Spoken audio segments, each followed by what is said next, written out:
আসসালামু আলাইকুম ভিউয়ার্স, আশা করি সকলে ভালো আছেন। আজ আমি আপনাদের জন্য আরো একটি ভিডিও নিয়ে এসেছি। আর আজকে তৈরি করে দেখাবো কাঁচা আমের পুডিং। বানানো খুবই সহজ, খেতে ভীষণ মজার এই কাঁচা আমের পুডিং। আপনারা আমার এই ভিডিও দেখে খুব সহজেই কাঁচা আমের এই মজার পুডিং বাড়িতেই তৈরি করতে পারবেন। চলুন তবে সময় নষ্ট না করে ঝটপট মজার এই পুডিংটি তৈরি করে ফেলি। পুডিং তৈরি করার জন্য আমি এখানে 2টি মাঝারি সাইজের আম নিয়েছি। এবার আমি আম দুটোর খোসা ছাড়িয়ে নেব। খোসা ছাড়িয়ে নিয়েছি, এবার আমি ঝুরি করে কেটে নেব। আমি আম দুটোকে ঝুরি করে কেটে নিয়েছি, এবার ব্লেন্ড করে নেব। ব্লেন্ড করার জন্য আমি এখানে একটি ব্লেন্ডার নিয়েছি। এর মধ্যে আমি দিয়ে দেব কুচি করা আম, সাথে দিয়ে দিব 1 কাপ পরিমাণ পানি।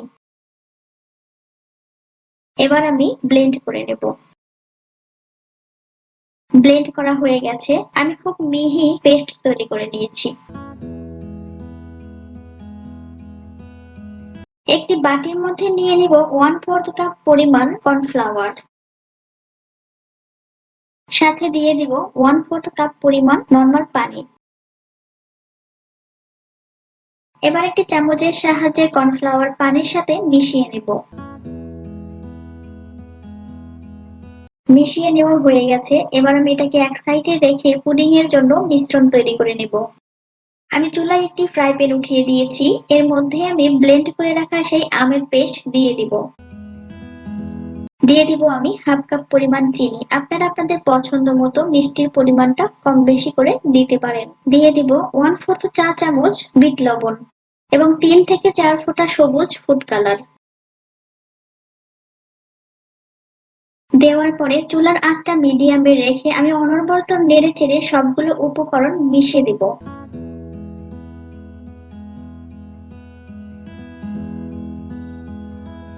দেখুন ভিউয়ার্স, সবগুলো উপাদান খুব ভালোভাবে মিশিয়ে নিয়েছি এবং ফুটেও এসেছে। খুব ভালোভাবে ফুটিয়ে নিয়ে এর মধ্যে আমি দিয়ে দিব গুলিয়ে রাখা সেই কর্নফ্লাওয়ার। কর্নফ্লাওয়ার দেওয়ার পরে অনবরত নেড়ে চেড়ে এটাকে মিশিয়ে দিতে হবে যেন দলা পাকিয়ে না যায়। নাড়তে নাড়তে আপনারা খেয়াল করবেন মিশ্রণটা অনেকটা ঘন হয়ে এসেছে এবং যখন ঘন হয়ে আসবে তখন বুঝে নিতে হবে মিশ্রণটা পুডিং সেট করার জন্য রেডি হয়ে গেছে।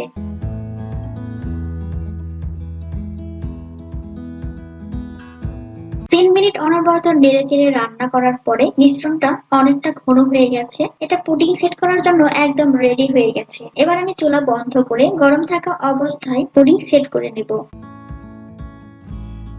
আমি পুডিংটা এর মধ্যে সেট করে নেব। দেখতে অনেকটা ছোট ছোট এবং সুন্দর হবে। আপনারা আপনাদের পছন্দ মতো যে কোনো বাটিতে বা বক্সে পুডিংটা সেট করে নিতে পারেন। আমি এবার এর মধ্যে অল্প অল্প করে মিশ্রণ নিয়ে সবগুলো খোপ ভরে নেব।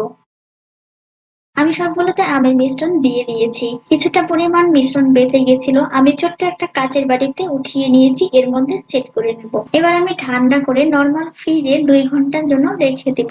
2 ঘন্টা পরে বের করে আপনাদের পরিবেশন করে দেখাচ্ছি। 2 ঘন্টা নরমাল ফ্রিজে রাখার পরে পুডিংটা খুব ভালোভাবে সেট হয়ে গেছে। এবার আমি এগুলোকে উঠিয়ে নেব।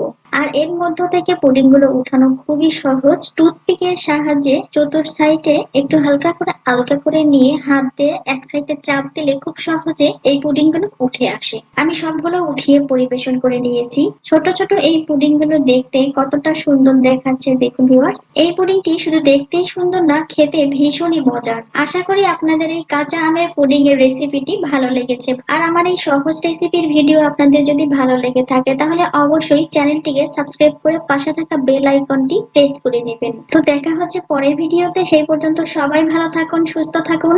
আল্লাহ হাফেজ।